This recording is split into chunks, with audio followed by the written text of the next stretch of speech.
History isn't black and white, yet too often it's presented as such.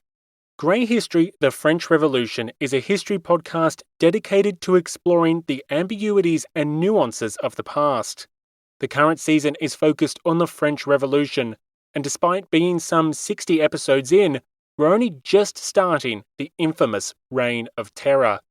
So if you're looking for your next long-form, binge-worthy history podcast, presented in a similar style to the history of Byzantium, check out Grey History, The French Revolution today. That's Grey.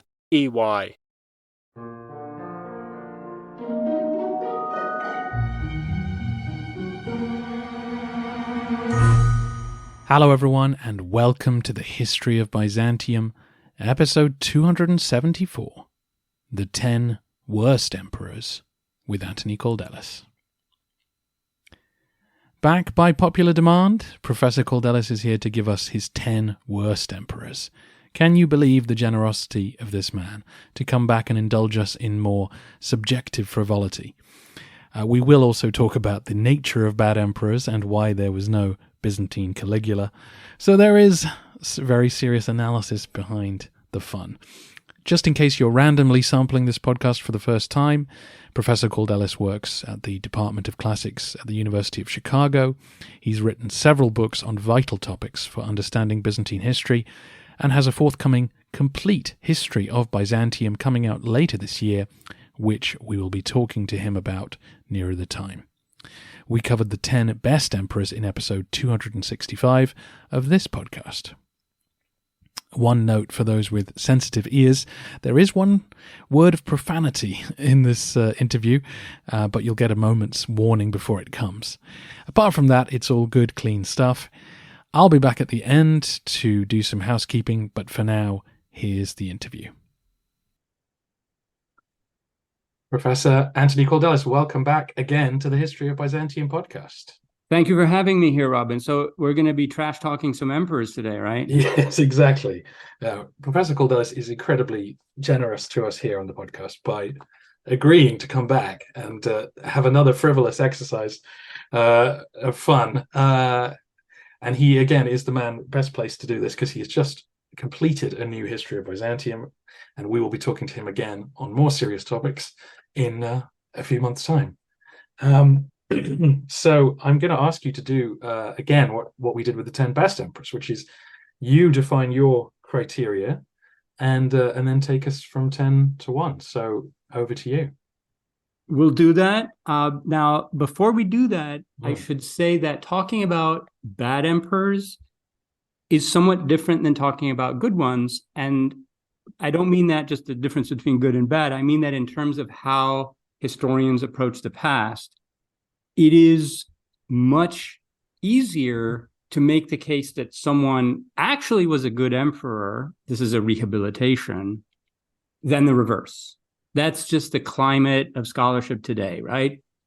And this is especially the case with Byzantium, which is a civilization that has been undergoing a very long rehabilitation. In a certain sense, this is kind of what we're all trying to do, is move it out of that Enlightenment picture, right, of a sort of decadent, exotic, mysterious decline and fall kind of state to what it was. And actually, your project is probably one of the biggest, just in terms of, popular appeal, biggest rehabilitations of Byzantium, even if you were just normalizing it, which is important by itself, right? Even if you're just doing that.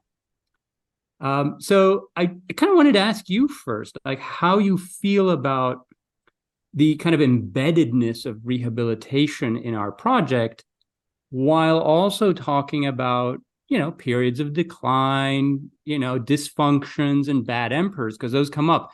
Now, let me tell you that at conferences, I sometimes will get called out, why are you calling that, let's say late 12th century?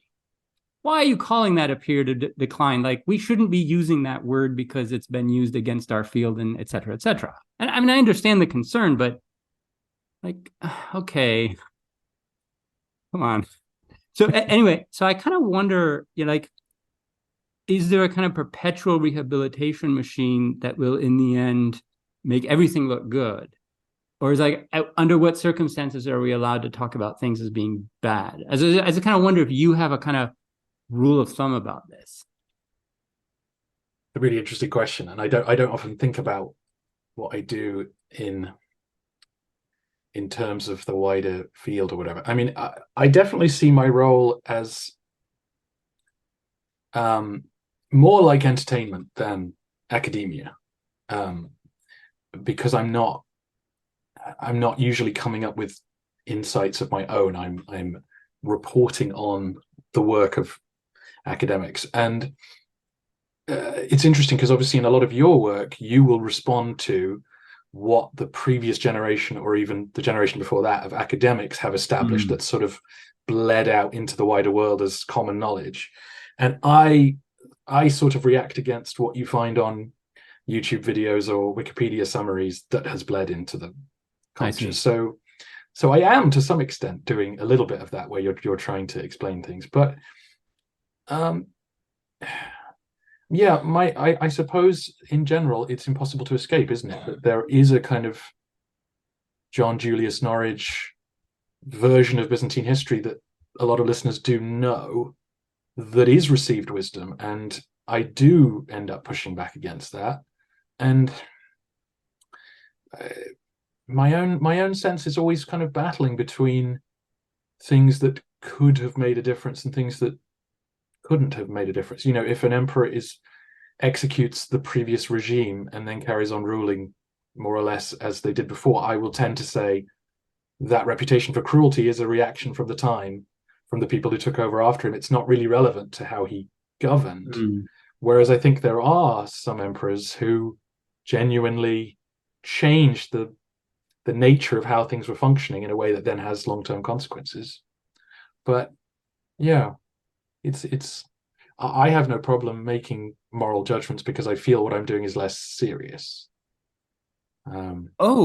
Okay. Wow, that opens up a whole other discussion that we can have, because in a certain sense, moral judgments, I think, are the most serious thing, right? And, look at how, contemporary politics anywhere, like it's impossible to not have a moral response to some of the things that are going on. And we take it for granted that we're authorized and in fact even required to react in moral terms to things that are happening. And yet somehow as scholars, we're supposed to be completely neutral and like, no. And I'm not entirely convinced that distinction is appropriate. But anyway, it's interesting that you would mention entertainment, because I imagine that might actually create a temptation to lean in to the kind of atrocity stories and wild reports and things like that, which like I did in the Cabinet of Curiosities book, just for fun, exactly as you said, for fun, because if we can't have fun with this stuff too, like what's the point anyway? All right. So I'm going to kind of frame this discussion with two quotations. The first is in a book it's from a book on the Hittites. This is Trevor Bryce, Life and Society in the Hittite World. There was a time when I did a deep dive into Hittites, and he oddly uses a lot of Byzantine references in talking about the Hittites, like born in the purple and things like this. And there's this one passage where he says, and I quote, "The succession of grotesque monsters who occupied the throne of Byzantium." And he says the Hittites weren't like that at all. Most of their emperors were pretty decent people. And I thought, well, a number of expletives came into my mind, and I wrote to him and I said, like, which ones do you have in mind? Because I can think of some grotesque monsters, but not a succession of them. And he never responded. Okay, so my view of most of these emperors, and we have like 100 of them or something, is that they were all pretty hardworking, generally sincerely trying to do what was good for their subjects. The majority of them could have had much easier lives as emperors if they did less and they tried to do more. And that's true about most of them.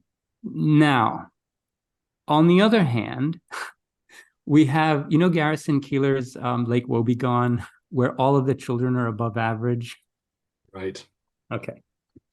So we have situations where if you look at any individual emperor, you're always trying to see things as he or she did and kind of make the best case. And this is this kind of ingrained rehabilitation project that we're all engaged in. Like letters of recommendation. Letters of recommendation, all the students are way at the top of their class. All right. So that's how it's kind of a function of the genre, in other words, is to make everybody look good.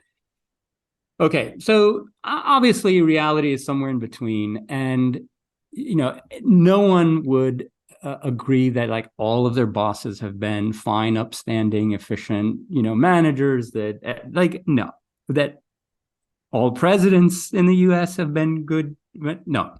So we've got some real nasty people here. And so, let's go through them. Now, the standard is roughly the same as that which I used for the good emperors. And so I'm going to be prioritizing people who really did harm to the polity through their actions or inactions, whether through policy or just incompetence.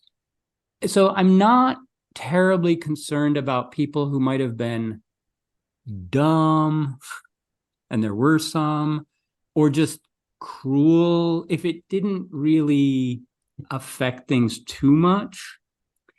So there are a couple of, well, normally lists have honorable mentions, so this is going to be dishonorable mentions. I'm just going to mention these quickly and get them out of the way, because people might expect them to be on the list, but there are reasons why I didn't put them, and here's briefly why. So one is Valens.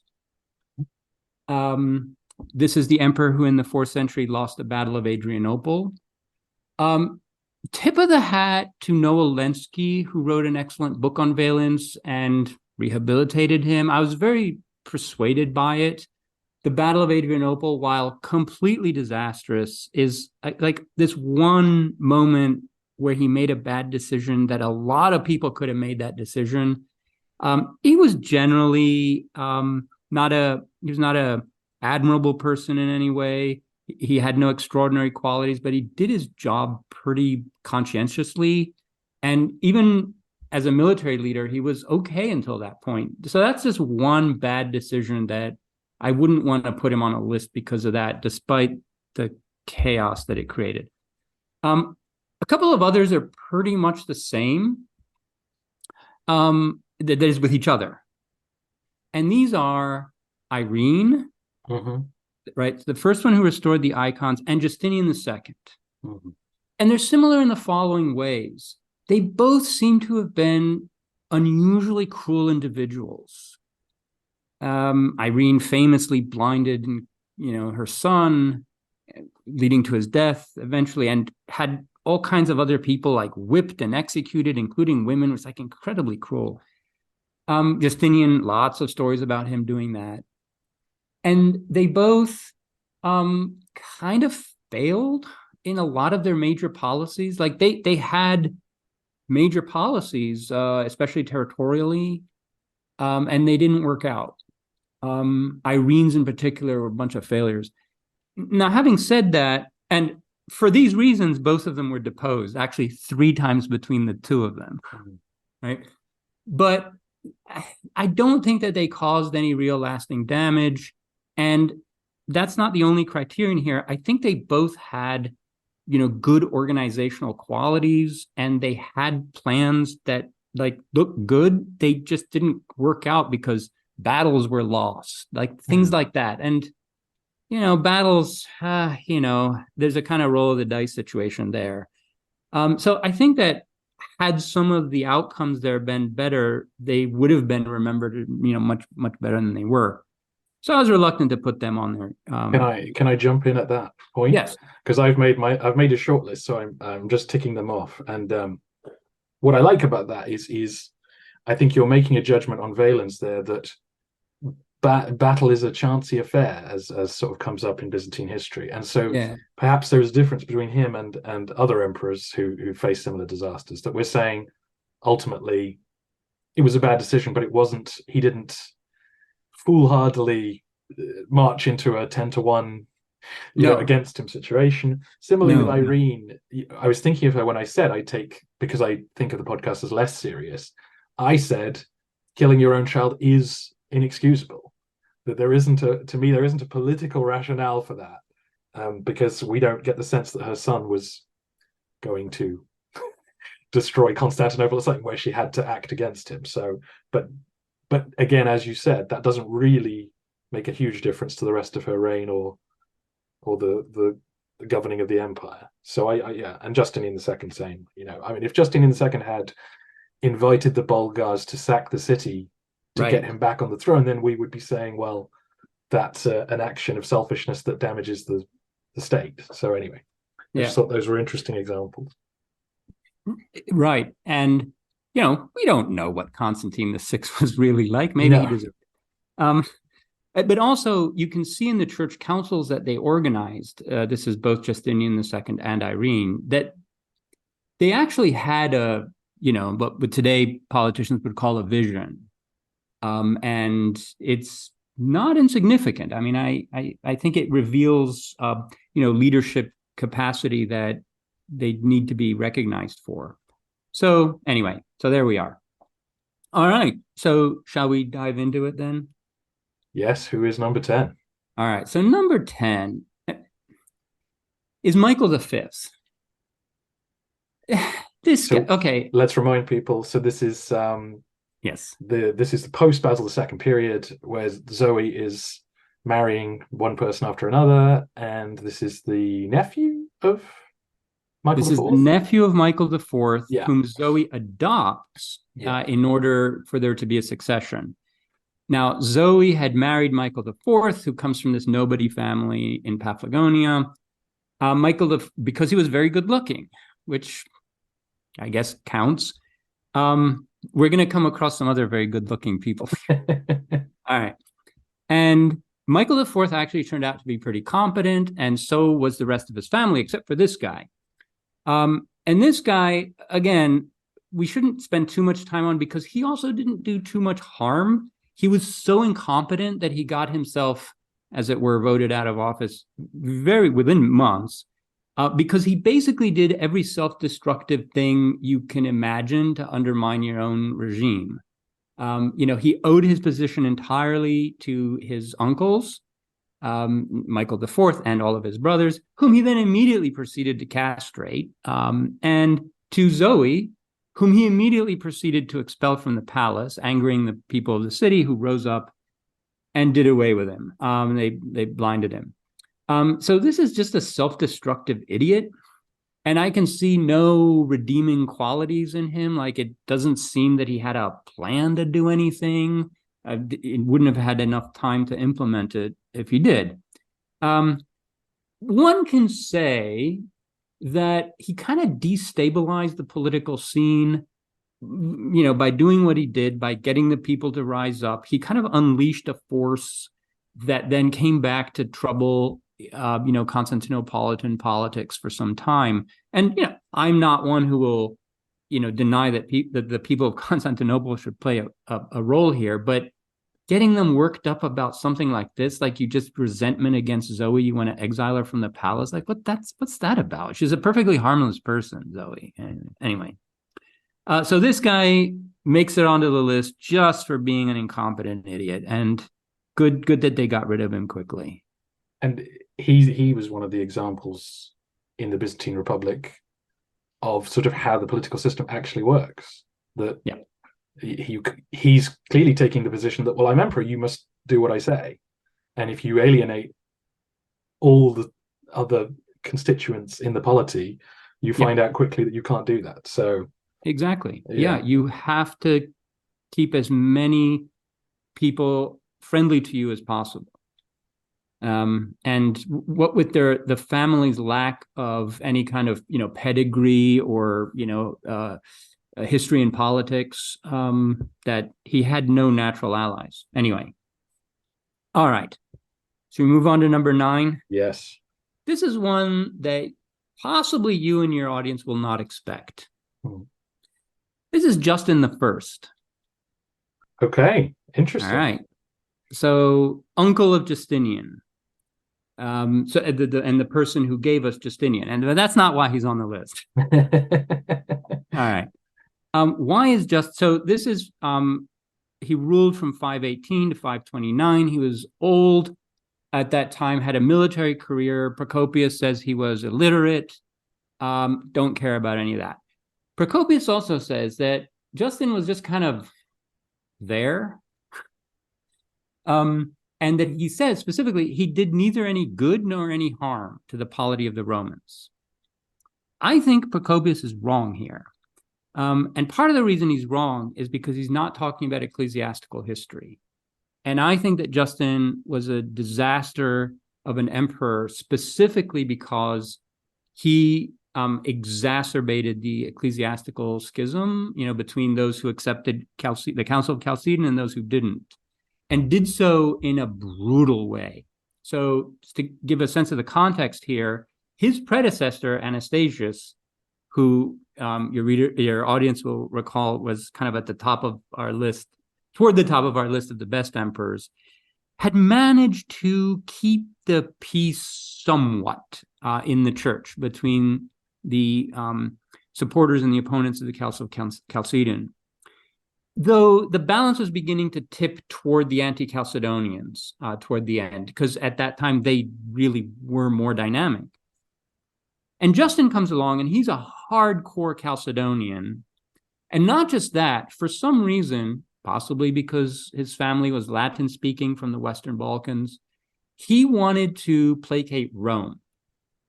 And Rome's position was, it's not enough for bishops in the East to agree with Chalcedon, which Rome thought was their thing because of Pope Leo's tome, which got read into the Acts of Chalcedon as doctrine.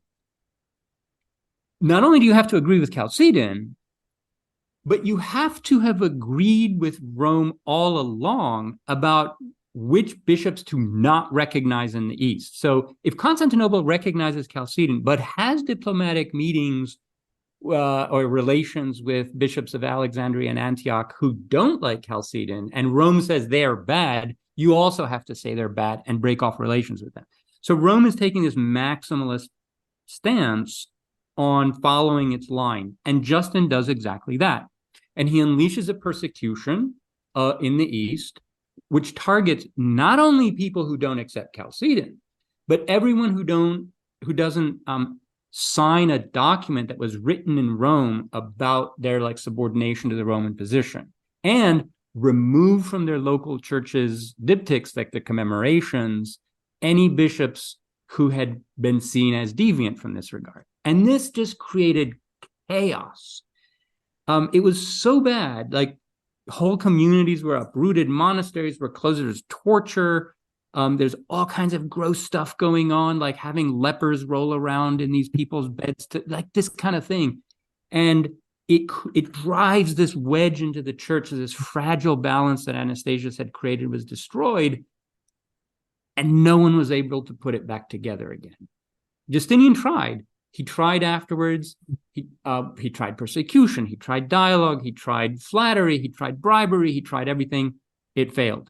And Justin, with the help of the young Justinian at the time, was the one who destroyed it. And so it got so bad that even Justin had to pull back a little bit afterwards and tell the Pope, I can't do all of these things that you want. I've tried. Anyway, so for splitting the church apart and creating this terrible division, Justin gets put on the list. Yeah, very good. I think this was all at the beginning of the podcast. So for some listeners, 10 years ago. But when they read your book, it will become much clearer, because sort of the past century, emperors had been trying to keep the peace and find a middle ground, and in various ways. And I had forgotten how much Justin's actions were divisive. I mean, do you think it's possible that if Anastasius had a more competent nephew, or what have you, there would have been a new ecumenical council that would sort of have lent more monophysite, if that's the right term, more appeasing those Eastern churches, and that's the direction things would have moved in? So I don't think that an ecumenical council would have resolved these problems necessarily, because ecumenical councils are by themselves kind of divisive events. That is, they tended to have to produce winners and losers, and that's not the best way to resolve issues. What I think would have resolved the issues is more time passing. That is, kind of, because the conflict was driven not so much by theological differences. It was actually driven more by narratives, that is, stories about, your community did this to this guy on our side, and no, but you did this to our guy, and no, we're martyrs. No, we're martyrs. And I think they needed time for these kinds of things to just die out, so that, a generation of quiet, and then you can find some kind of formula. Because during the 6th century, they actually often did manage to find a formula that they could agree on, but they couldn't then see past the narratives. And Justin just, gave them more narratives and made it worse. So that's what I think would have helped. And we are going to talk a lot more about that in a month's time or whatever when we talk about the book. But that is a preview of a very, very interesting aspect of the book and the history of Byzantium that I have not adequately covered on the podcast. So we'll leave that there. Who is at number 8? Okay. Number 8 is the opposite of Justin, in the sense that it's someone that everyone is expecting to appear on this list, and that is Phocas. Okay. So 602 to 610. And so this is the first successful military usurper in the Eastern Empire, since Constantine.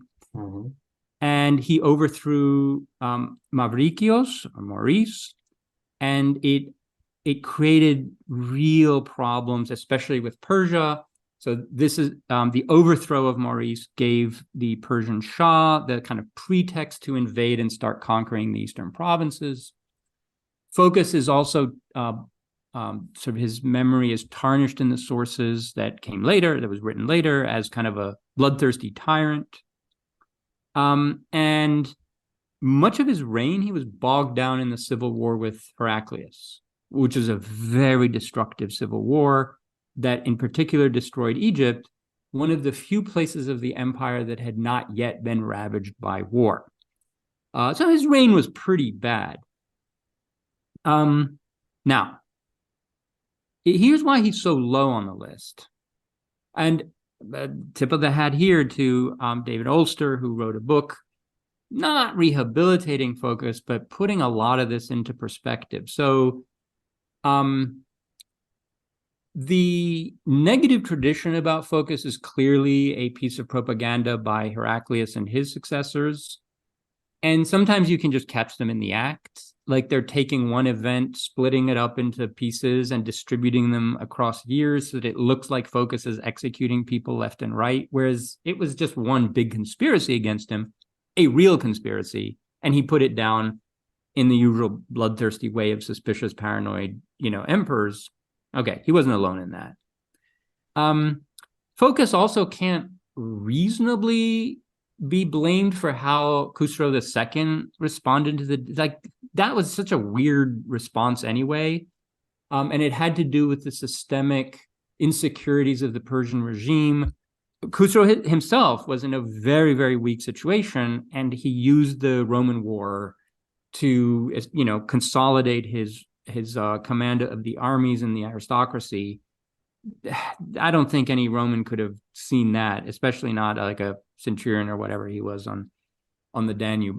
Actually, I think recently I read that this business about him being a centurion is probably part of the propaganda, that Phocas was probably a much higher ranked officer with better education and so forth, and which you can see in some of the actions that he knows how to do stuff that just a common soldier wouldn't have. So that is probably also a little bit of propaganda.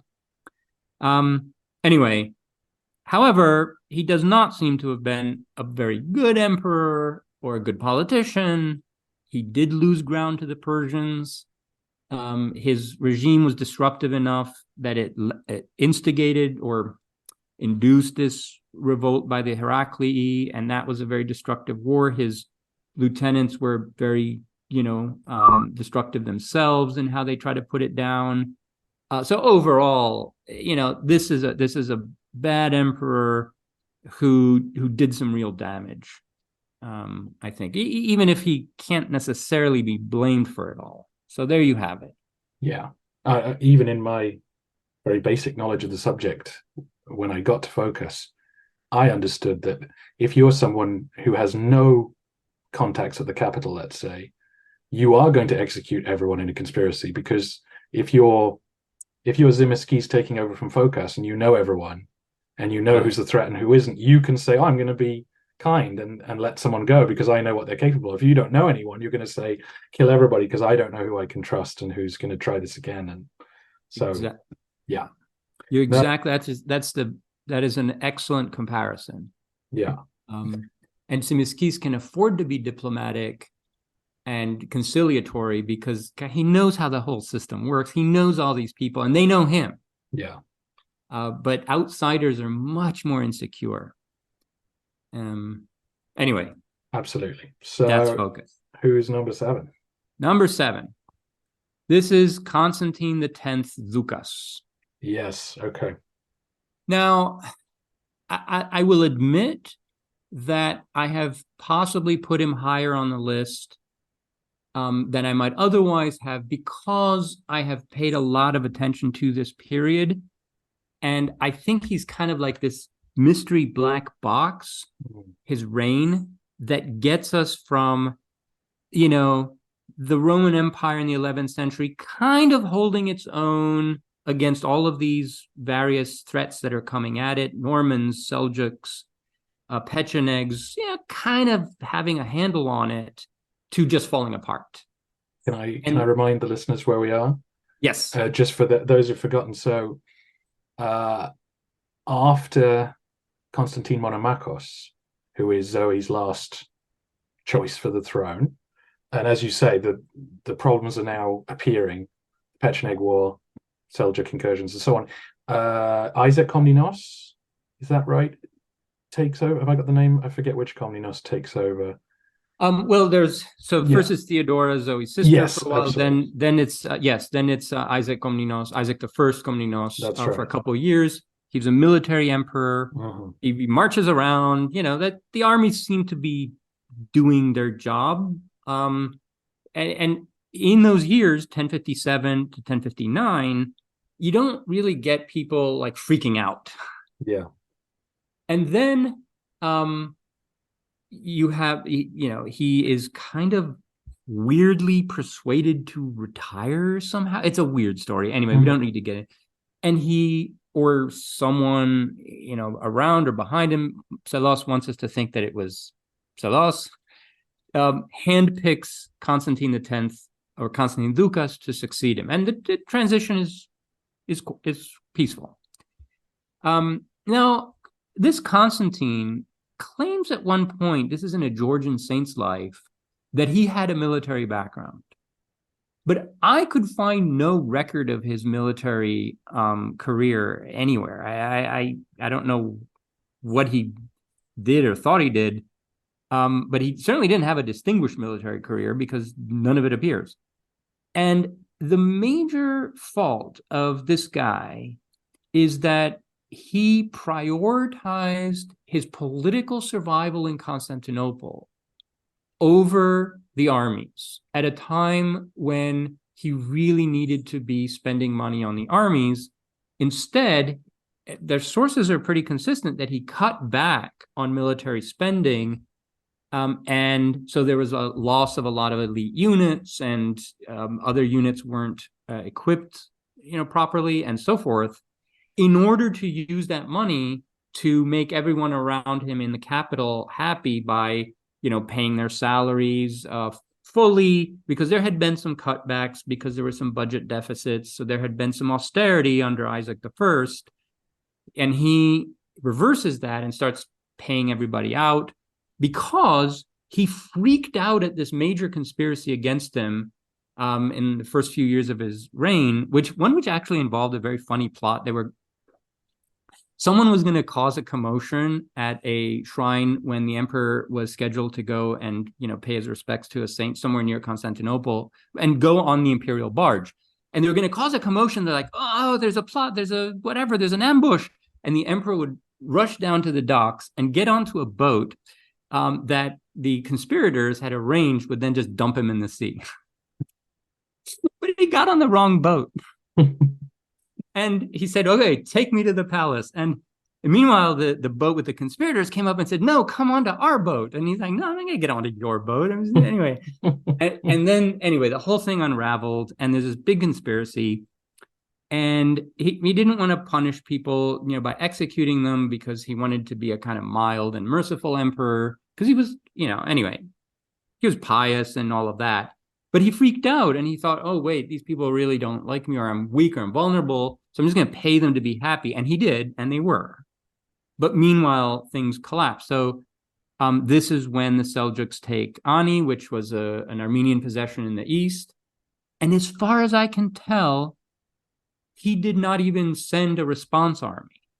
He had been persuaded by a local, by a notable there, like, look, I'll handle the defenses of the place and you don't even have to pay me. I'll just milk the province, like typical outsourcing. And, he failed, and Constantine didn't even respond. Like, why? You have major armies, use them. Anyway, and so at the end of his reign, when Romanos Diogenes comes along, after a while, he has to, get the armies back into shape in order to wage these wars against the Turks. So I think that this is a period when the army really loses a lot of operational capability, and the defenses along the frontiers begin to decay. And so I'm going to blame him for that.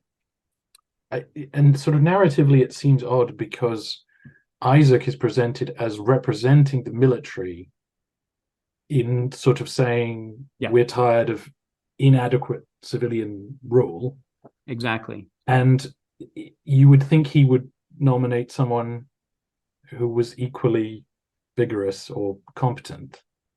And I think you said at the time that this is in classic Byzantine fashion, where we have a gap in the sources. We don't know enough to know exactly what was going on. Yep. So the way I put it was, if I could have the budget sheets of any emperor, of all of them, it would be this guy's. Just to see what he was doing. Yeah.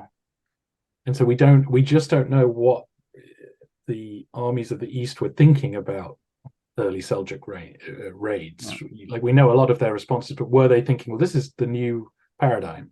We're going to have to chase these people around the edge of the plateau or try and ambush them or whatever, or if they were getting mixed signals or about how much effort they were meant to put in or what have you. We're sort of left in the dark. Yeah. Okay. Are we down to number 6? Okay, number 6. Number 6 is Andronikos I Komnenos. Okay. So it would be higher on my list, I imagine. Yeah. So let me explain why I put him here. So this is the cousin of Manuel I Komnenos, so 12th century. And when Manuel dies in 1180, he leaves an underage heir and son, Alexius II. And to make a long and complicated story short, Andronikos I Komnenos, who is an old man by this point, well, older, he maneuvers his forces and allies, stages a series of coups, marches on the capital, instigates some riots and massacres, and eventually becomes the protector of this young heir, eventually blinds and murders him, and disposes of the body, and kind of usurps the throne. Now, where to even begin with this guy? So in his previous life, so before he did all of this stuff, he was a notorious member of the Komnenian aristocracy. After the emperor, probably the most famous person on the scene, in part because he was extraordinarily good looking. and charismatic. He was a seducer of many, many married women, right? So notorious affairs, was troublemaker, had really botched some of Manuel's schemes, had to flee the empire at times, wandered around the Near East and Turkish Asia Minor, just making contacts and friends, like an adventurer, right? Like you could really write the Netflix series about this guy's life, right? And yet, for all of his undeniable charm and abilities, like dramatic escapes and things like that, he was pretty bad as a general and an organizer. Like he just kept losing battles when he was, appointed to, take care of some problem situation on the frontier. And so it seems like his skills were like the wrong ones. He was a charmer. I think he could really get people on his side. And he had this kind of deep resentment against Manuel and wanted to kind of tear Manuel's whole system apart, even though while at the same time he had a kind of very strict sense of justice.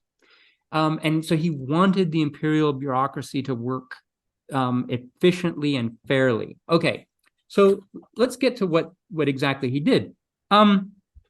So the major fault with Andronicus is that he tore Manuel's system apart. He disassembled this very intricate and carefully built system of alliances and personal connections that kept the Roman polity in a kind of equilibrium with its neighbors, in which it could still pretend or even actually sometimes be the dominant partner. But this was something that required a lot of investment in diplomacy and occasional military action. It was a very carefully calibrated balance, and Andronicus just ruined it. And so it's no wonder that the system just begins to fall into pieces, beginning during his reign, which is very brief, 1183 to 1185, but certainly afterwards, it just collapsed. He also terribly exacerbated the tensions with the Latins, because one of his pitches when he was marching on Constantinople was to persuade the population of the city that the Latins in the city were secretly scheming to become the powers behind the throne, because the regency of Alexius II that he was trying to undermine had a Latin member, and it was like there were Latins in it and behind it and whatever. And he whipped up the people of Constantinople into this bloody frenzy, and they murdered thousands of Latins resident in the city. Not Venetians, because Manuel had expelled those already, but all of the others. And this event was so traumatizing for many people in the West that both Andronicus, but also kind of the Romans and the Greeks in general, began to be seen with hatred and hostility, whereas Manuel had somehow managed to charm and appease them and throw money at them and whatever. So that was terrible. Andronicus also had a paranoid punitive regime, so lots of blindings and amputations and things like that. So he just created terror, and even imagined collective punishment, right, just to keep everybody in line, right? So he threatened, I don't think he did this, but he threatened that if a member of a family came after him or conspired, that he would kill them all and stuff like that. And so, in a certain sense, he was a kind of grotesque monster, especially when you think that, so he's someone in his 60s, and he marries the French child bride that had been brought for Alexius II. This is Agnes of France, or Anna, and she's 15 or something. And even Choniates, who's writing about all this, thinks that that's, today we'd call it creepy, but it was just grotesque. And he continued to have all these courtesans around and all of that, and wore this hat that was like a pyramid. Anyway, right. Okay. He had good qualities too, and we have to stress those. So, and Choniates admits this, that his his administration was fair, and it cracked down on abuses by officials. So we even know from people in the provinces, like Michael Choniatis, this is the historian Nikita's brother, in Athens, he thought that Andronicus's governors were like the best. And in later regimes, he would say things like, well, we didn't like Andronicus, but could we have some more governors like that? Why are you sending us all these people? So he did seem to have a kind of just and fair administration, so to his credit. But otherwise, a lot of damage. Yeah. I mean, my assessment at the time was kind of, because we talked about, do you blame Valens for losing a battle? But I kind of hold Andronicus responsible to some extent for his own downfall, because I kind of got to the point where I said it would have been better for the Romans, at least, if Andronicus had died and his sons had taken over. So there was a sense of it's still a Komnenian regime, even if he sort of terrorized the rest of the aristocracy. Right. At least that would have had a sense that there's a continuity, and the state sort of begins to fall apart very quickly when Isaac Angelos' sort of first attempts to stabilize things fail.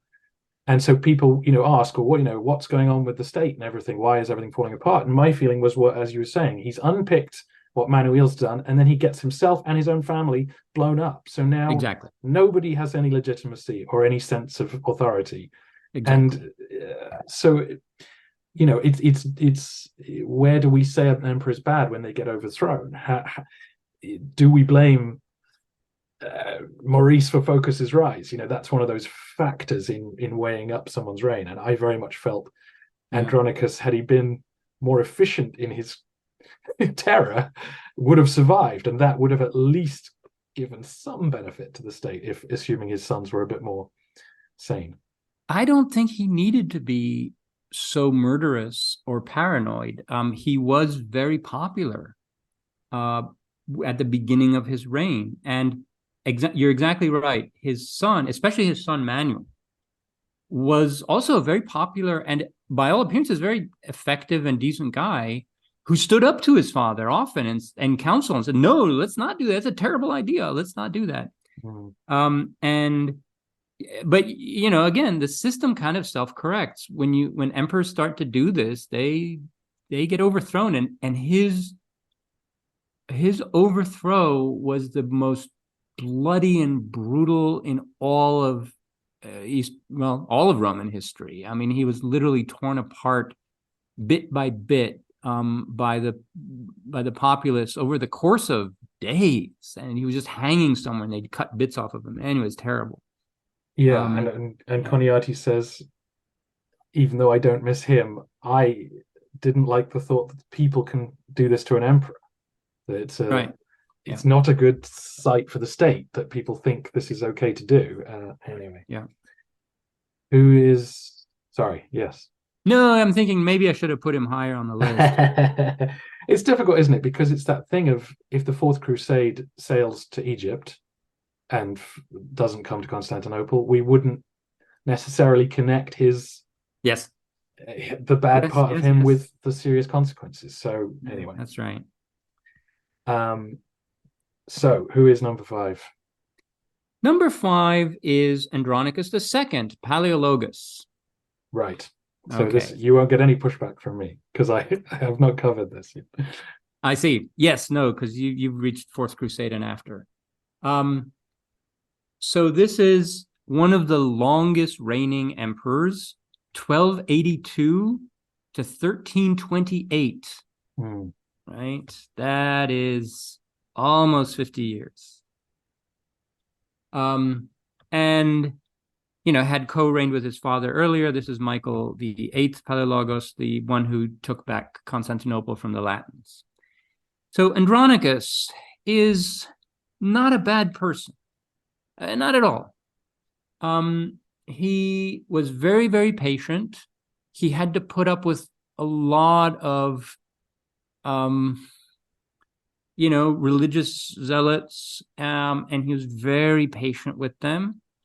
His response to almost every situation was to say, I'm very, very sorry. It's my fault. I take responsibility. What can I do to make it better? Right. He had mistresses, didn't get along with his wife, whatever. So we have to give him all of this. He was politic in the sense that, he could read the room.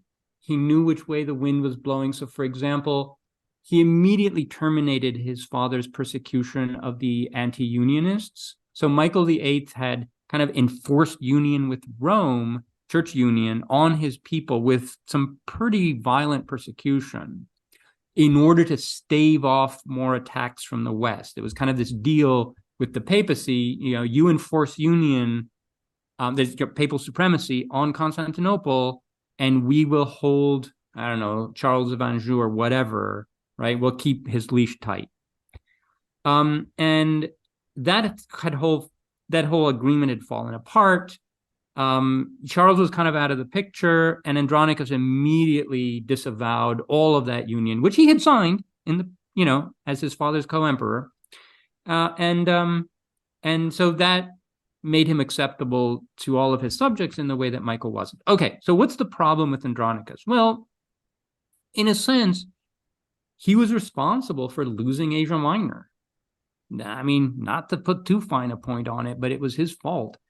So this is when there has been this kind of order in Asia Minor, like an order of stability. I mean, a kind of balance of power, where the Romans are holding on to the northwest corner, what they had gained with the First Crusade, during the First Crusade. And, they have it very well defended. And the Seljuks are kind of keeping order in the interior. And Constantinople and the Seljuks normally have this kind of understanding of kind of maintaining the peace. But the Seljuk order had been disrupted and eventually kind of destroyed by the Mongols. And the Mongols created this very weak order in Asia Minor, which allowed a lot of these Turkmen tribes to come in and disrupt things. And they just kind of moved on, kept going west, and began to found all of the emirates that we're familiar with from early Ottoman history, right? Like Aydin and Mendeşe and, Karaman and so forth. And the Ottomans were one of those. All right. Now, these groups are coming in and they're testing the defenses. And unfortunately, our sources here are pretty bad in the sense that, Pachymeres, our main historian, doesn't give us quite the information that we need. Whereas the Ottoman sources are much, much later and kind of legendary, and you can kind of see vaguely what they were up to, but it's difficult to do a proper analysis. And Andronicus, he didn't neglect this, right? It's not a case like Constantine X, where he's just not doing his job, but he's doing it very poorly. So here are two of the main problems. He's not trusting his commanders because he's very insecure. And so he keeps appointing and then recalling them, or deposing them, punishing them, blinding a couple. And so they start to get paranoid, right? So if you're now appointed to deal with the situation there, you're looking over your shoulder all the time. And so some of his commanders just kind of left to run back to the court to prove that they were loyal before they were, arrested and blinded or whatever. And so he creates this situation where it's impossible, like even if it were militarily possible to fend off the Turkmen tribes, and there's some pretty good reasons to think that it was, his policy was the one that caused that to fail. And then he made the biggest mistake of that whole period, which was to hire this group of Catalan mercenaries to solve the problem. And he should have known better than to do that. The Romans had had so many bad experiences with hiring Western mercenary companies. They should have known that this would have turned on them, and people did, but he did it anyway. And this was just one of the biggest disasters in East Roman history. They were disloyal, they were greedy, they gobbled up all of his money, they destroyed not only Asia Minor and lots of cities there, but then when they moved to Thrace, they attacked him, they moved on, destroyed the areas around Thessaloniki, and eventually they wandered off and conquered Athens, from where they continued to terrorize Greece and the Aegean for the next 70 years or something. The Catalans at that time were just the worst. And so it made the bad situation worse. And one of his responses to them, which maybe kind of worked, was to basically freeze agriculture in Thrace for a couple of winters to starve them out. And it kind of worked. They had to move on. Nobody wanted them. They were hoping that people will come out in it. But it was just a disaster for Constantinople. They went through some really, really bad times. So for mishandling the defense of Asia Minor and losing it, and for the Catalan company contract, he's on the list. Mm. That sounds hard to argue against. Right. So who is at number 4? Isaacios II Angelos. Okay. Wow. Yeah. So 2, 3, and 4. It's hard to rank them because they're bad in such different ways. There's a limited number of ways in which you can be good, but there's like an infinite number of ways you can be bad. All right. This guy, so this is the sequel to Andronicus the First Komnenos we were talking about, all right? So he ruled 1185 to 1195, and he actually had a pretty heroic rise to the throne. And, Andronicus sends one of his arrest executioners to his house, and the guy's like, okay, I mean, what a guy got to lose now. And he like cleaves his head open with a sword and then gallops through the city on his horse, waving the bloody sword and calling the people to Hagia Sophia to, mount a resistance. It's like, okay, like I can work with this material. This is great stuff. Okay. And the people come out, they're sick of Andronicus, they rally behind him. So you have to picture, like, he's not an emperor at this point, but he's like huddling near the altar in Hagia Sophia with like thousands of people around him so that soldiers can't get to him without cutting through the crowd. And like, no emperor really wants to do that. And anyway, the thousands gather and okay, very dramatic and all that. But after that, oh man, okay. This guy is almost comically incompetent. Like, sometimes I just want to laugh. Okay, how do I even know where to start? So he is active and energetic. Like, he's always going out on campaign and trying to do things. Is rarely ever successfully. So he's pretty incompetent when he's in charge of things, and he is paranoid and blinds so many people that it becomes like a thing. Like public opinion was beginning to turn against him because he had blinded so many people for like no good reason. And actually, it's one of the reasons why his own brother, Alexis III, overthrew him and blinded him. And it was the only person Alexis III blinded. Like, this is significant, right? Like, I think it was part of the problem. So his brother didn't do that because it made so many people angry. So much so that it authorized his own usurpation. Okay. To make matters worse, Isaacios keeps appointing blind generals to lead campaigns. Like, I'm okay. I mean, I get it, like, I don't know, disability rights or something or whatever. Like, I don't know what he's thinking here, but they lose battles for the reasons you would expect. Also, it's during his reign that the core territories begin to fall away.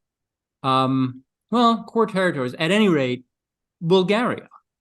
So for what seemed to be pretty trivial reasons, like he wasn't willing to make some little concession to this pair of brothers that approached him, which probably just for a pronoia or something. They raised a rebellion that seemed to be a kind of joint project of the Vlachs and the Bulgarians, and kind of reconstituted the Bulgarian Empire. And so this is a huge chunk of territory, and not only that, a major preoccupation for Isaakios at a time when he had many, many other problems to deal with. So this is a major loss of territory for no particularly good reason. And to add to all the rest, he lost the fleet. Like, he literally lost it, in the sense that he sent it to Cyprus and it didn't do anything. And one of these kind of pirate admirals, this Margaritone, this guy who's like at large in the Mediterranean, just came by, and there are all these empty ships, and he's like, I'll take those, thank you. And he just took them away. So Manuel had like a significant Mediterranean fleet, and Isakias lost that too. In addition to which, he seems to have been a delusional idiot, in the sense that he's the only one of these emperors who actually believed, or seems to have believed, these nonsense stories about apocalyptic last emperors who will go to Jerusalem and do whatever. Like that kind of, for the most part, that stuff was just like theological entertainment, right? It was, I don't know, it's like a rapture movie or something, like you watch and okay, yeah. But this guy seemed to have actually believed it, in the sense that he made policy decisions, based on prophecies about him being like this glorious emperor who will reconquer everything, whatever. And Paul Magdaleno has actually written about that. I personally don't think that hardly anybody believed this stuff in the long East Roman history, but he did. And partly based on those beliefs, he mishandled the passage of the Third Crusade, and specifically the armies of Friedrich Barbarossa. This massive army, by the way. The army that Barbarossa led through the Balkans might have just been the largest army that had been there since, I don't know, Trajan. A huge thing. And I'm no fan of crusaders. But just like following the Germans' path, and just the nonsense that Isakios was doing, and the frustration, like he put obstacles up for the passage of the army and just constantly annoyed them and irritated them, and changed his approach to things from week to week, without having like a plan. Okay, so you're aggravating them. So what are you going to do? Are you going to go out and defeat them, or like what's your plan here? There was no plan. So he just badly handled that. There was no reason for it. Barbarossa had no interest in taking Constantinople until he was aggravated to the point of almost no return by Isaac's court. And all he had to do is like ferry them across as quickly as possible. Just get them out. It's so bad. So I think that experience did almost as much to aggravate the Latins against Constantinople as Andronicus's, the massacre of the Latins in 1182. So for all those reasons, Isaakios, 2 thumbs down. So this is the first one where I would attempt to mount some defense. Go for it. And I think this gets into your question of where does academia meet entertainment, because I made the moral judgment that Andronicus is accepted by everyone, it seemed to me, of the younger generation as a suitable replacement for Manuel because of his seniority. If we have to choose amongst ourselves, we'll end up having a civil war. So why don't we accept someone, So he wants to be emperor, and he then goes around terrorizing people and making poor decisions. Whereas Isaac Angelos, I kind of said, when he is standing there the day after the coup has succeeded, he must be thinking, I didn't even want to be emperor. Right. 3 days ago. So this is against my will. I've had no training. I've had no prior experience, as far as we know, of being a military commander or a governor in any serious way. So Yes. I'm kind to him in that sense that he's learning on the job. I will concede that point. That he tries to put Manuel's coalition back together. He tries to He get does. the Hungarians back on side and Yeah, and yeah. apologize to the Latins and so on. And what I He does. He does. yeah. So I mean, I suppose I'm kind to him in that sense, but yeah, it's the lack of success. So I had a very impassioned listener email me to say, I thought you were unkind to Isaac Angelos because I said ultimately he kept failing. And he said, well, he was so unlucky, with the Bulgarian revolt and Vranas and so on. And I said, well, the line that comes to mind is Billy Zane in Titanic, in the kind of who says a real man makes his own luck in a very sort of look how I'm an arrogant person. But I kind of said, well, you have to win a battle. You have to defeat the Bulgarians one way or another, or you are just going to keep failing. But I suppose, again, the population of Constantinople is now kind of harder to manage because Andronicus has seemingly empowered kind of mob bosses. We get this vague sense of things becoming harder to manage for the elite. So, yeah, I suppose I was sympathetic to Isaac. I certainly didn't make a case that he was a good emperor. Sure. So you're right. Things are harder to manage under him because, he doesn't have that kind of prestige. He doesn't come in with the right experience. He doesn't have all the connections. And he's surrounded by increasingly more dangerous people and like he's swimming in a pool of larger sharks. The Third Crusade was just the order of magnitude different from the second. Bulgaria breaking away is just not the same as like some Dalmatian provinces or even Cyprus. Like that's right on your doorstep. And these are people who, can and did tell a narrative of their own like independence from the Romans and, end of the period of oppression and so forth.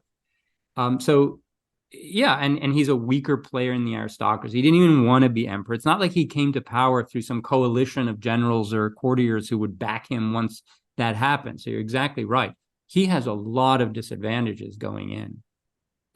But here's the thing. You want to think, okay, well, abdicate and, give the throne to Vranas or someone can do it. But I suspect that he wasn't aware of his own limitations, which is why he was taken in by all of these charlatan prophets that were, anyway. He didn't know his limitations. And that's that at that time, that's a disaster. Yeah. Okay. So we're down to the top three. Yeah, they're like I said, between 2 and 4, the order is kind of arbitrary. Mm-hmm. So number 3 is the son of Isakios Angelos, and this is Alexios IV Angelos. Yes. This is an easy case to make. We're in the domain now of straight up treason. This is a hugely irresponsible young aristocrat who allowed himself to become a pawn of the people who wanted to divert the Fourth Crusade to Constantinople.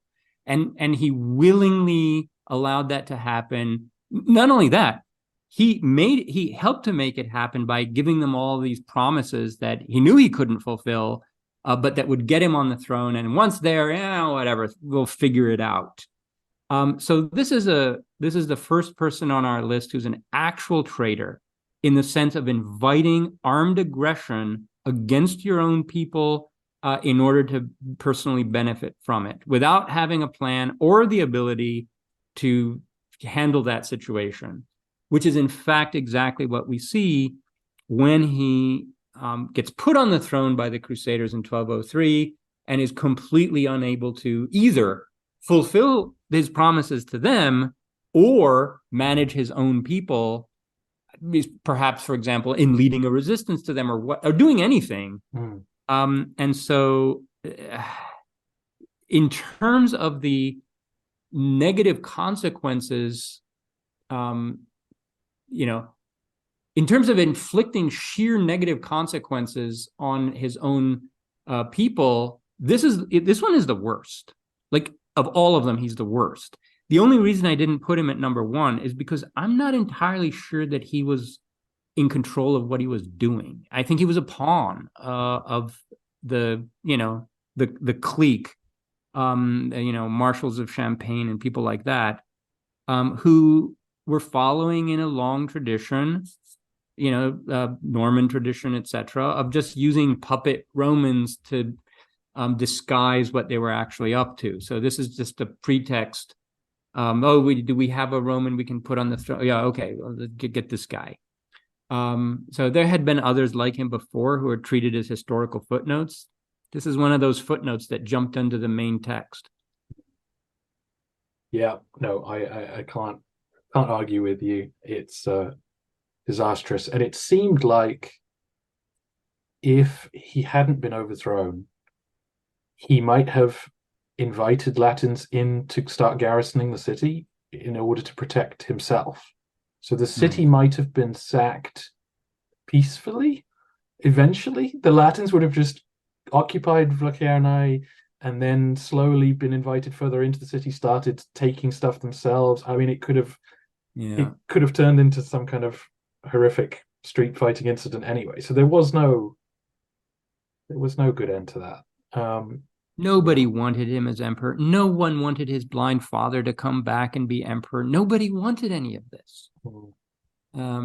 Anyway, this is something that we'll talk about more. We talk about the Fourth Crusade in other episodes. Absolutely. Sad news. So we're down to number 2.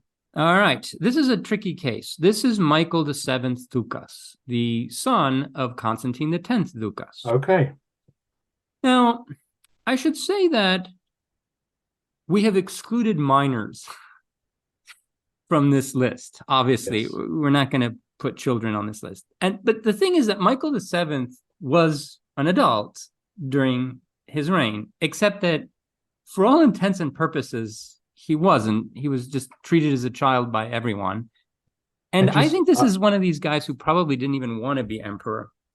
And apologies for jumping in, just to remind people, while Romanos Theogenes is off at Manzikert, this is who is back home with Romanos' wife, his mother, in the capital.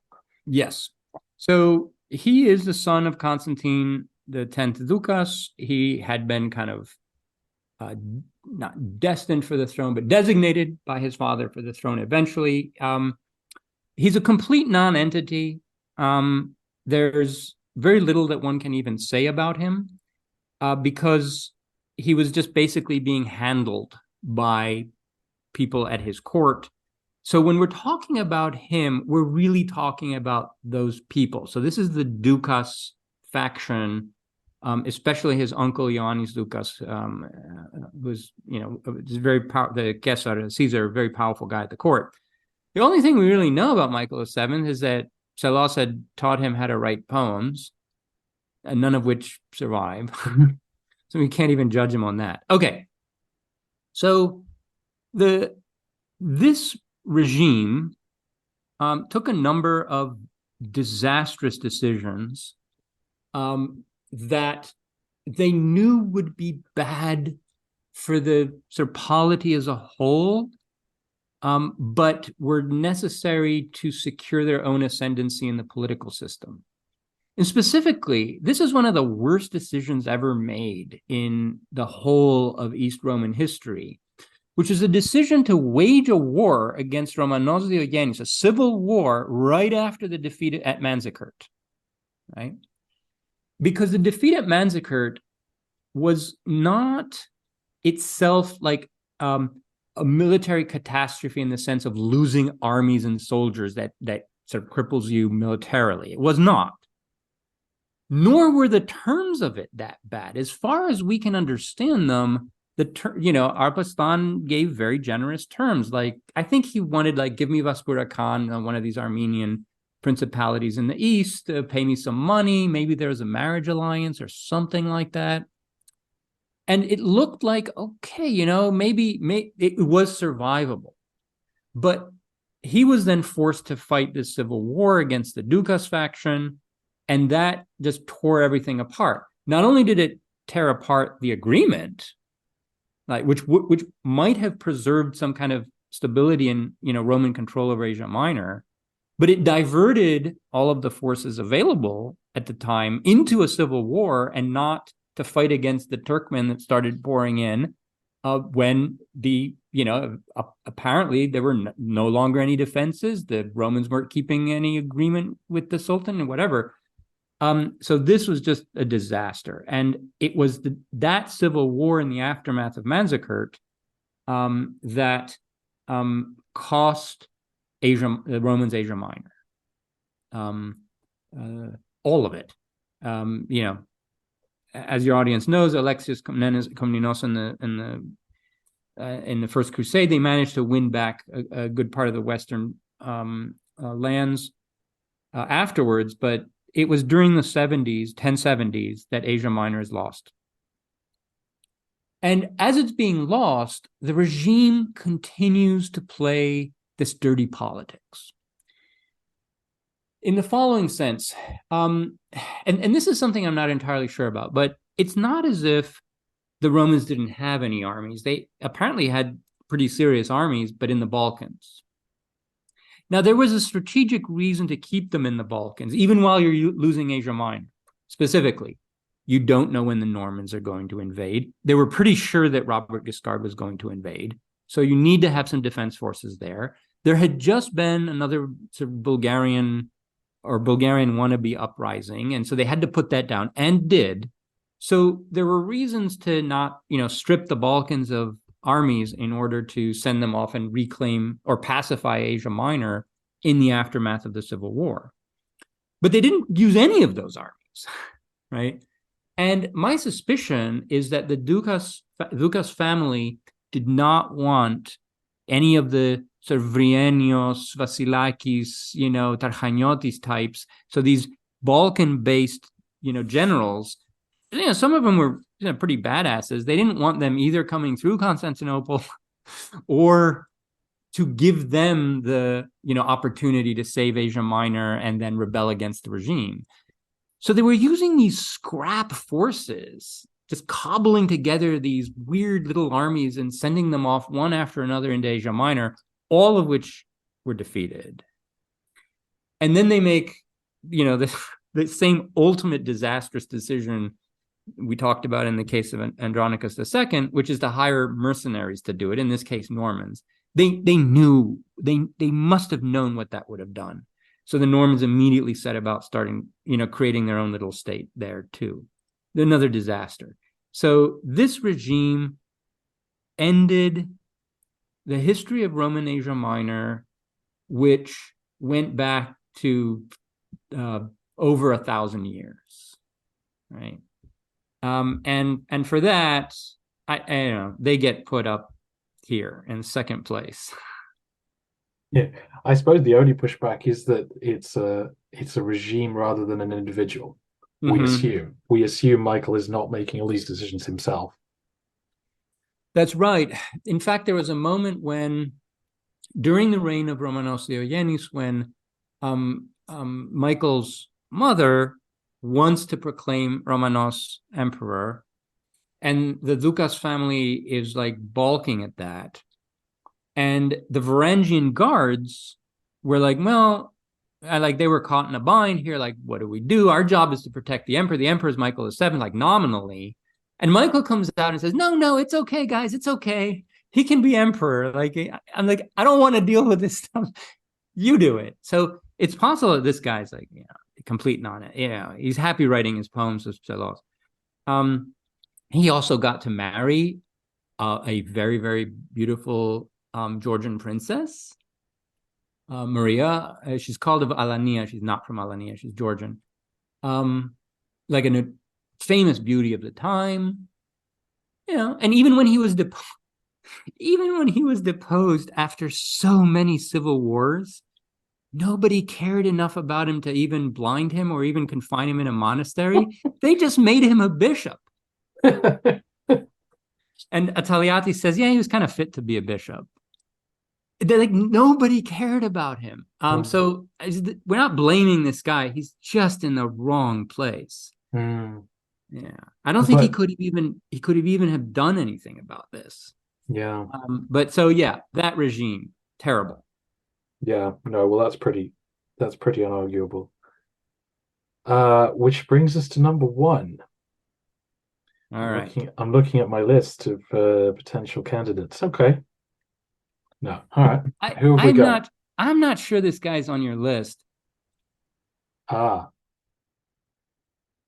But he's one of the few that infuriated me. In fact, no, he's the only one who infuriated me when I was going through the sources and writing the history of his activities. Just drove me mad. This is Ioannis VI Katakouzinos. Right.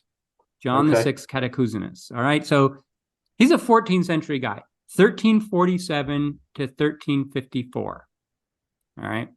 Though he lived for a very long time after that.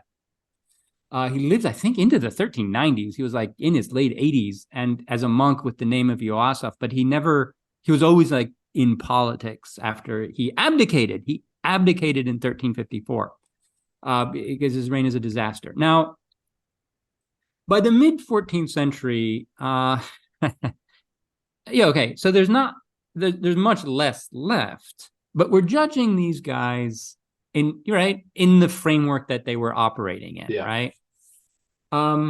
So he came to power by this very, very wealthy guy, lots and lots of military experience, very good diplomat, claimed he even knew Italian and Turkish himself. Oh, by the way, later as a monk, he wrote a massive history of his times and especially of his reign, which is in very flowing, easy to read Attic Greek. Like it's really good prose. It's not like spectacular literary style, but if you want to read something that's comprehensible and lucid and very, very clear and precise, he's a great historian for that.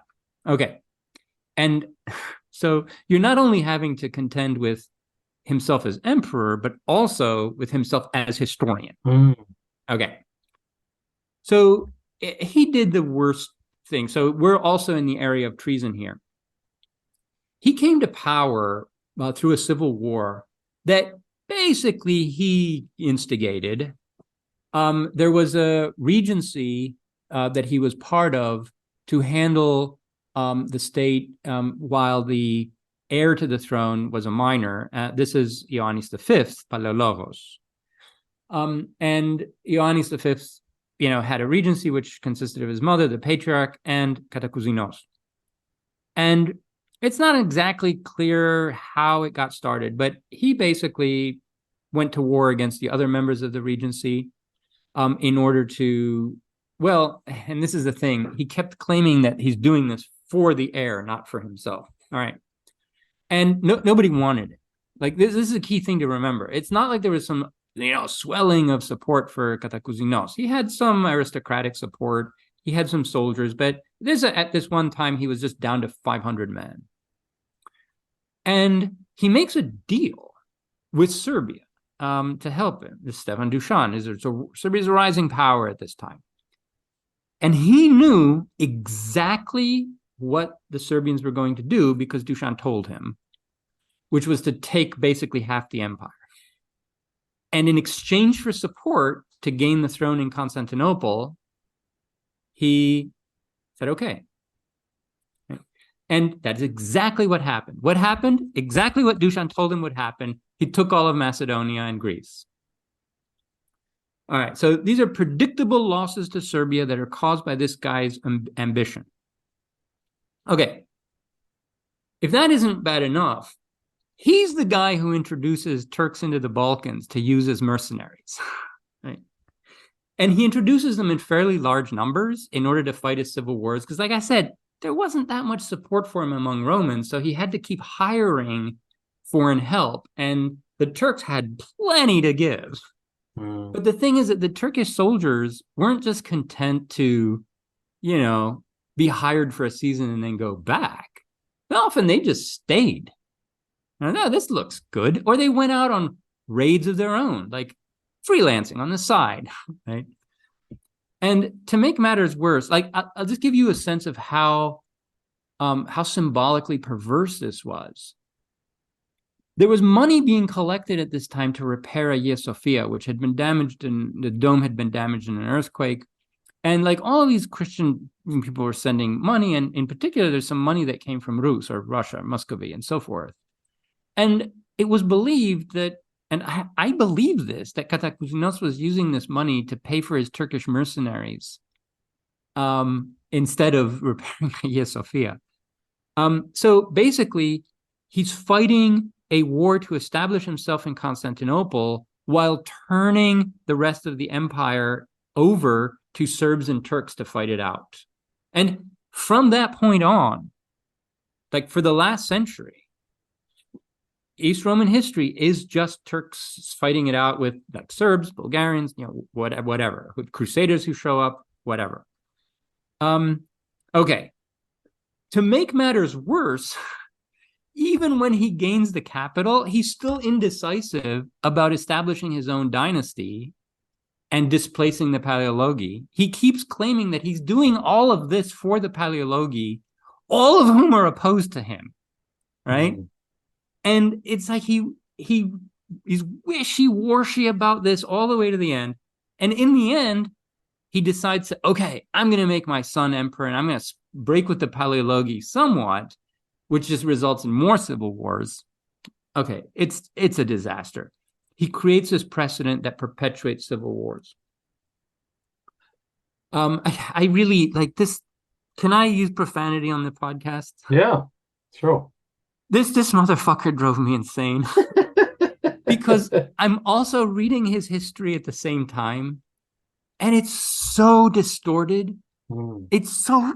Anyway, you want to strangle him because it's also very nicely written. So it's kind of like this totally love-hate relationship. Anyway, so here's one of the ways in which he's messed with our heads ever since. He claims that in these civil wars, he was supported by, well, I'm going to put it in modern terms, by like the upper class, the aristocracy, and his enemies were supported by like the lower classes, from peasants to, sailors and dock workers and whatever. And based on that, you can imagine what like Marxist or Marxist adjacent historians in the 20th century did with that.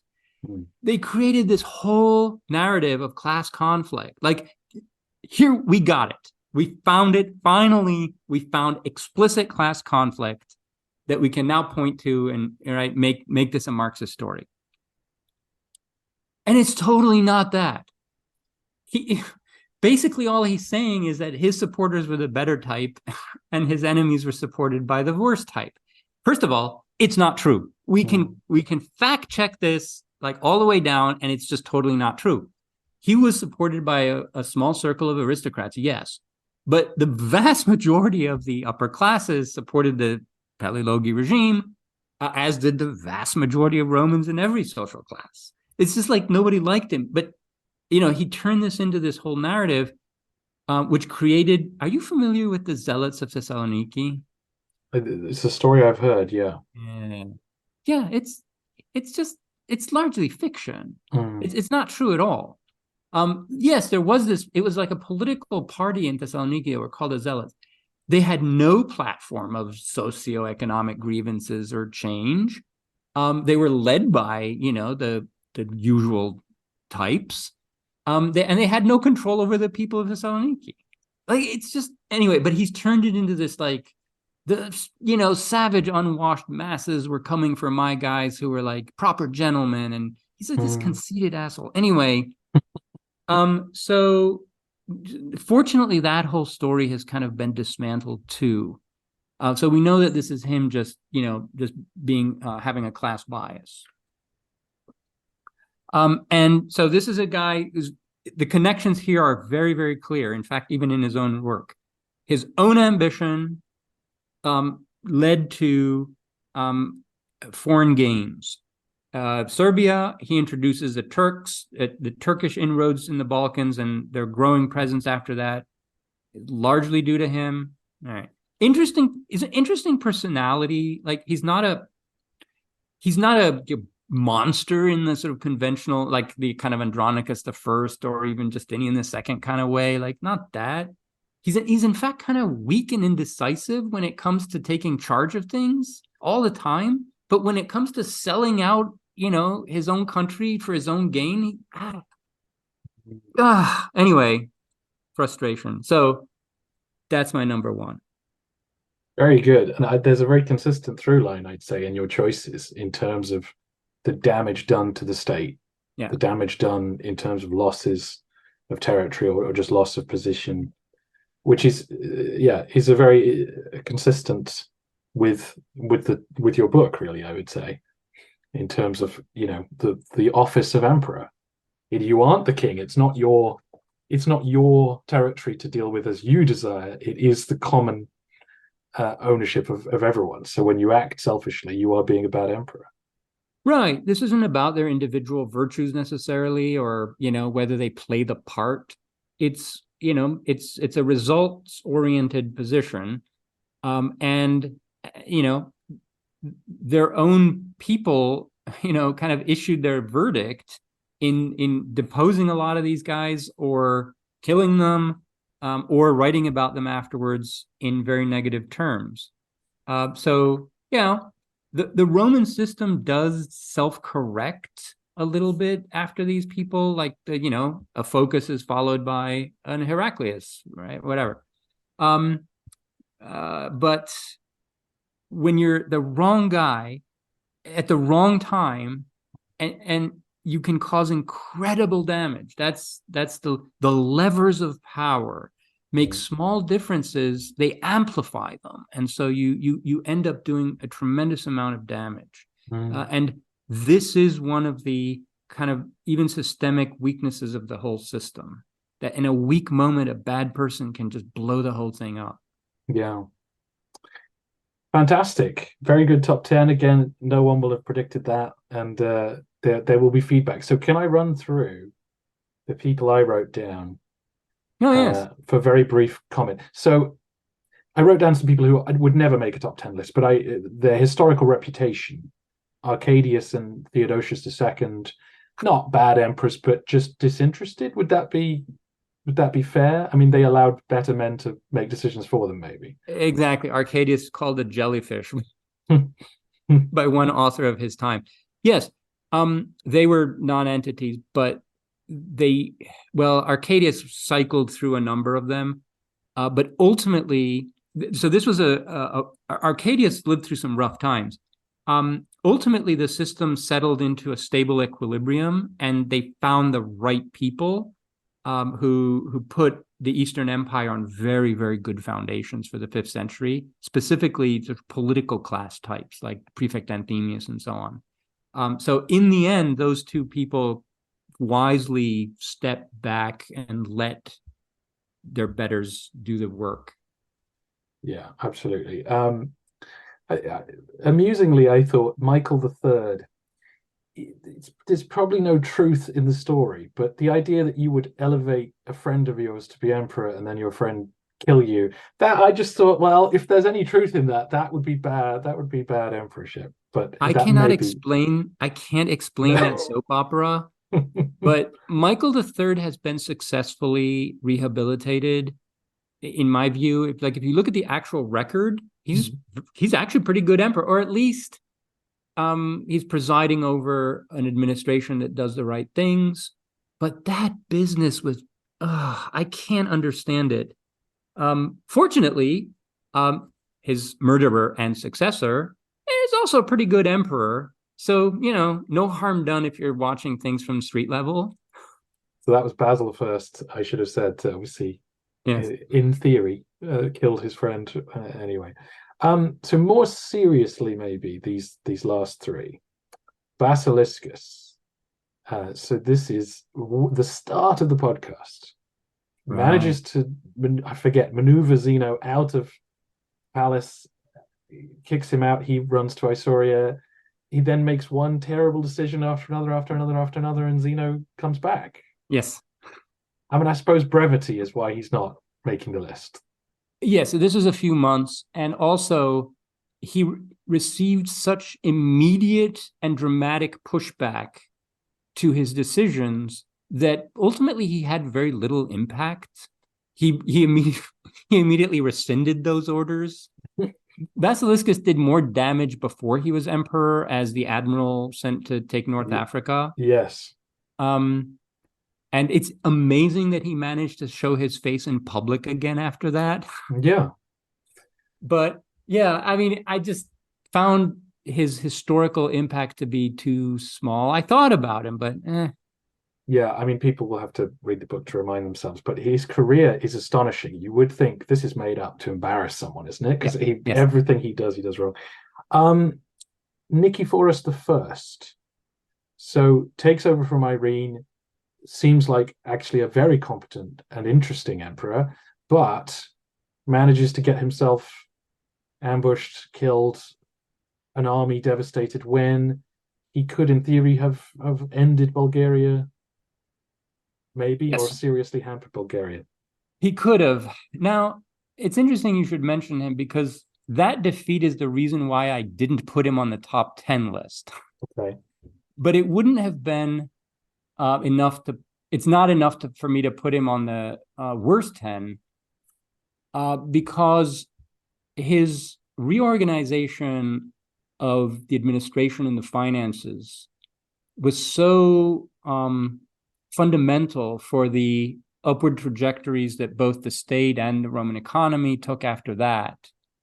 That, you know, I think he's someone who did a lot of good, despite that defeat. That's an embarrassing defeat, and for the life of me, I can't understand why he didn't post sentries in the I don't get it. But the narratives also don't make sense. Like, I mean, armies don't just do that kind of thing.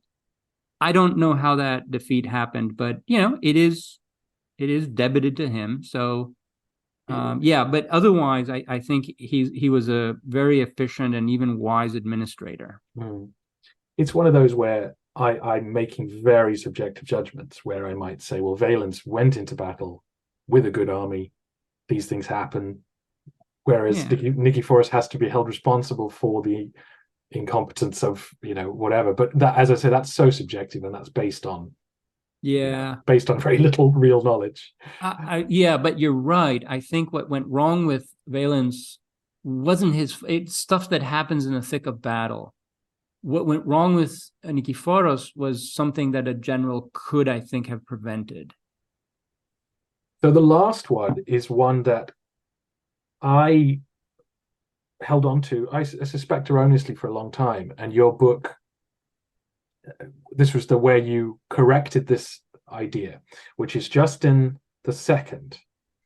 So takes over from Justinian. Justinian has, for all his faults, seemingly been very correct in saying it's worth paying for peace with Persia. It's worth paying a big price because there's no benefit to war with Persia.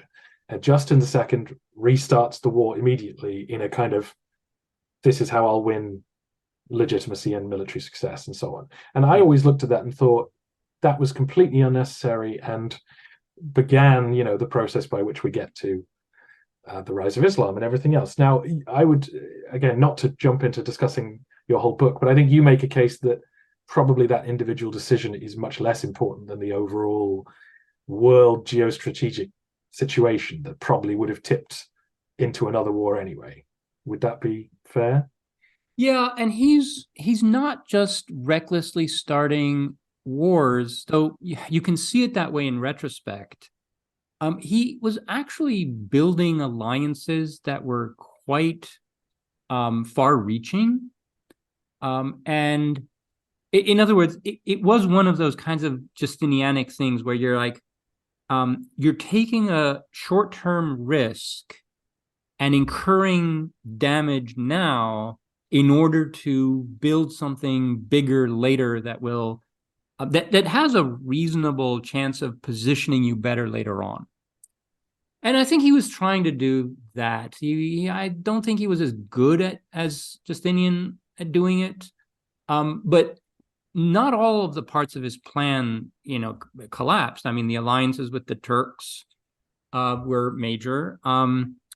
And anyway, like his immediate losses were also not as great as has been made out. Like you can reach a more balanced understanding of what he's doing. Plus at some point during his reign, he begins to suffer from a debilitating mental illness that is difficult to diagnose, but we have very, very detailed descriptions of it.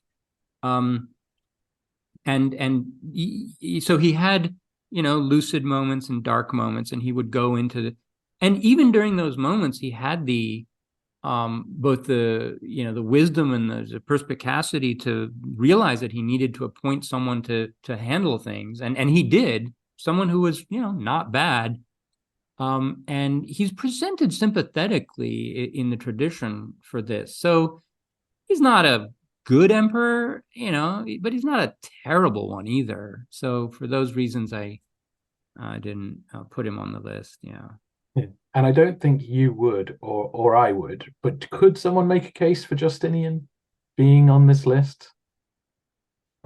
See, Justinian, yes, of course, people have. I mean, at serious, like legit historians of the 6th century have written about it in a way that makes him the bad guy. No doubt about it. You can do that. I'm too, I don't know what the word is. I guess I'm too cautious about putting him into that kind of narrative. Justinian's faults were enormous and monstrous, but also like I don't want to say virtues. I don't think the guy had any virtues, but like also the positive things that he did and his capability. It's just like, how should I put it? Maybe the yardstick that we have isn't like big enough for either of. Yeah. He did some of the worst things, but I wouldn't necessarily, I don't know. It's difficult. See, look, okay, let me so one of the reasons why he's put into this category sometimes is for the religious persecutions, right?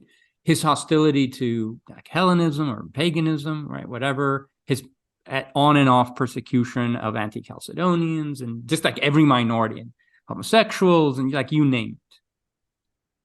And if that were a modern ruler, yes, shoot him into the sun, like absolutely.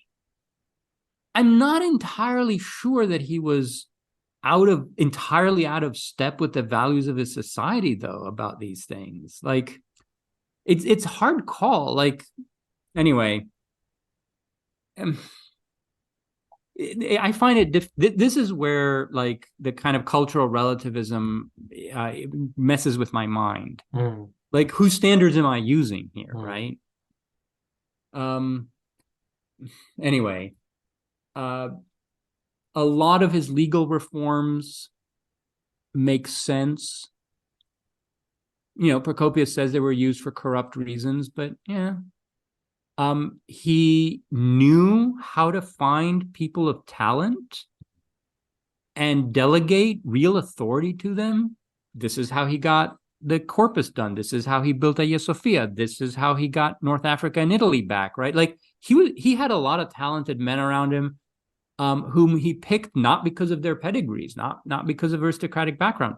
Theodora, for that matter, like that's a ballsy decision, like with political cost. But he knew who he wanted, and like that's that is an attribute that was responsible for like the successes of the reign of Justinian, the lasting successes. Anyway, so yeah, I obviously don't like the guy, But he certainly worked hard. Yeah. And, by his lights, he was doing the right thing. And at the end of his reign, he actually wrapped a lot of this stuff up. Like all the wars, he wrapped them up. He left his successor with with a bow tie on it. So, anyway, but other decisions that he made were very, very costly. So disbanding the Byzantine armies and sending them to Armenia, North Africa, and Italy, this left the Balkans and Constantinople relatively undefended for like when the Avars and so forth showed up. So that was a long-term strategically very costly. So you see where I'm getting at, like there's so many pluses and minuses that you're constantly having to juggle that I don't feel comfortable putting him into one or the other category. No, I think that's fair. What I found so interesting, because although I knew the outline of Byzantine history before I started, I really knew none of the detail. And one of the things long term I found so surprising is how unideological Byzantine history is. You as someone knowing nothing, you think, okay, well, here comes along this emperor and he wants to change the whole world and make it this, and he succeeds and he fails, and this emperor wants to change, which is sort of how we imagine the past sometimes. This, Henry VIII wants to change everything. And so many Byzantine emperors either didn't seem to have they were happy with the world as it was for them, or they didn't have the opportunity. Their whole reign is, there's a Bulgarian invasion, now there's an Arab invasion. I don't really have room, to have a world-changing ideology. And Justinian really stood out to me as someone who would follow a line of belief, even when people are dying in your wars or in plagues, and you just go, no, I'm going to carry on with what I think is right. And that's just struck me as very unusual, and at times slightly monstrous. So yeah, you're exactly right. That is very, very well put. My co-author Marion Cruz put it to me once, like that Justinian didn't hesitate to break something that was working well in order to make it work better. Interesting. Yeah. And anyway, but you're exactly right. There are moments when you can see emperors toying with policies that you can interpret ideologically. It's not very common, but you can, like, for example, in the 10th century, when they go on and on and on about protecting the weak against the powerful, that's not a neutral, that's not just policy. That's a moral stance that you're taking. And there's a reason why they were taking that stance. Justinian also, for example, issued many laws that improved the financial position of women, like in inheritances, for example, or legal rights. Today, that would be considered ideological if you did it. I don't think anybody saw it that way then, really. Because, he's kind of tinkering with this and that, and emperors kind of tinker with this and that. But there you go. Like, that's a thing. He did that. With lasting consequences, right? So, yeah. So final question then on worst emperors. It would be, when people think worst Roman emperors, I think they think Caligula, Nero, Commodus, Elagabalus.